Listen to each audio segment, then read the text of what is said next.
ضمیر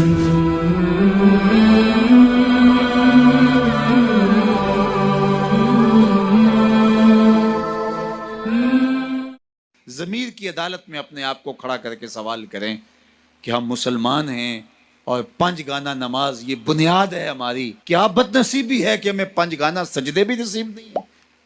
اللہ اکبر. کسی نے کہا تھا کہ میں نہیں پڑھتا نماز، تو میں نے کہا تھا کہ تو کون ہے نہ پڑھنے والا، رب تجھے بلاتا ہی نہیں ہے. اللہ جس سے ناراض ہوتا ہے اس کی بینائی نہیں چھینتا.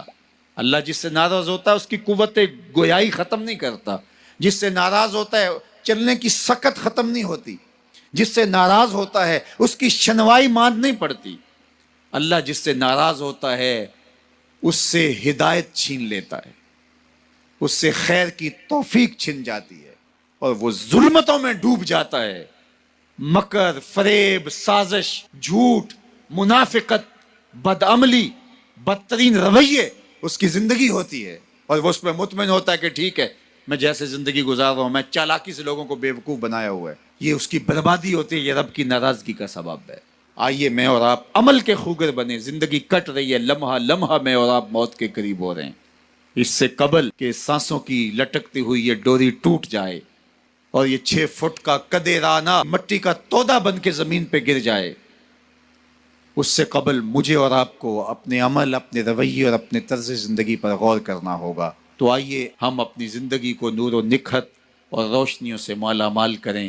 دنیا آخرت کی بہاریں اللہ ہم سب کی روحوں میں اتار دے. اس لیے اس ذمہ داری کو نبھانے کے لیے پورے گھر کا ماحول جو ہے وہ خوشگوار ہونا چاہیے، اور اس میں 2 بنیادی چیزیں خاص طور پہ قابل ذکر ہیں.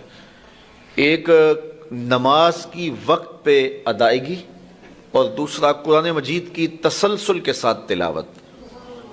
گھر کے ماحول میں اگر یہ 2 چیزیں آپ لے آتے ہیں کہ جو ہی اذان ہو تو تمام افراد خانہ مصلی بچھا لیں اور مصلی بچھا کر کے نمازیں پڑھیں، اور جو مرد حضرات ہیں وہ مسجد کا رخ کریں. اس کا لازمی نتیجہ یہ ہوگا کہ اولاد کی طبع کے اندر صالحیت، پابندی وقت اور نماز کے لیے پابندی ان کی طبیعت میں پیدا ہوگی. اور دوسری چیز قرآن مجید کی تلاوت. اگر دونوں اوقات میں ہو، صبح بھی اور رات کو بھی، تو بہت اچھا. لیکن اگر 2 وقت میں ممکن نہ ہو تو ایک وقت میں صبح کے وقت قرآن مجید کی تلاوت جو ہے یہ معمول ہونا چاہیے. اور یہ جب معمول ہوگا تو پھر ایک پاکیزگی بھی آئے گی ماحول میں. اس کی اپنی ایک برکات ہیں.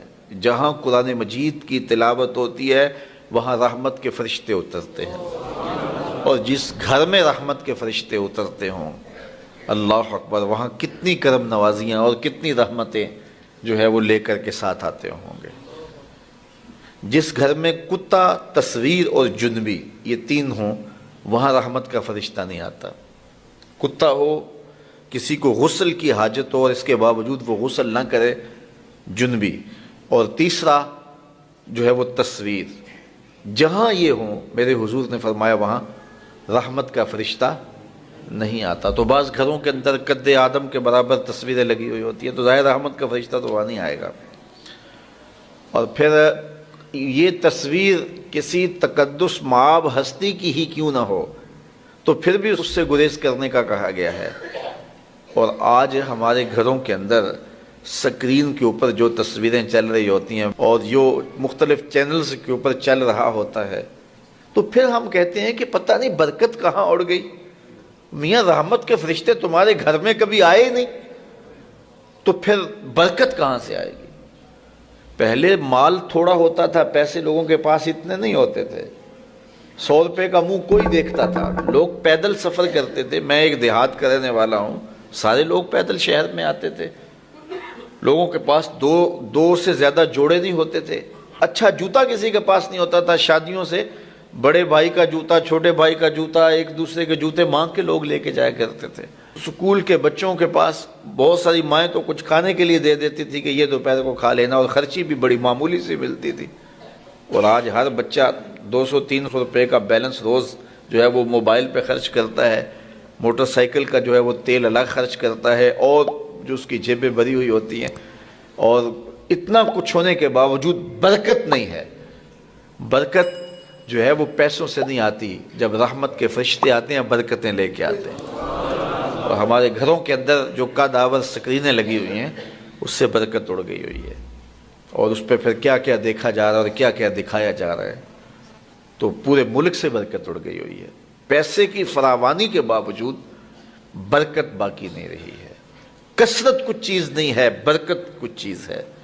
تو اللہ سے کثرت کی بجائے برکت مانگو. جب برکت مانگو گے تو تھوڑے میں بھی اللہ تمہیں وہ سکون اور طمانینت قلب عطا کر دے گا جو زیادہ والوں کو بھی نصیب نہیں ہوتا. تو اصل مقصود تو طمانینت ہے. تو اپنی اولاد کو جو ہے وہ اپنے عمل کے ساتھ، اپنے رویے کے ساتھ صالحیت کی جانب لے کر کے جاؤ. قرآن مجید کی تلاوت معمول رہے گھر میں، اور 5 گانہ نماز کے لیے گھر میں مصلی بچھیں. مائیں بہنیں بیٹیاں گھروں میں مصلی بچھائیں، اور مرد حضرات مسجد کا رخ کریں. تو پھر دیکھنا کہ اس کے اثرات مرتب ہونے لگے.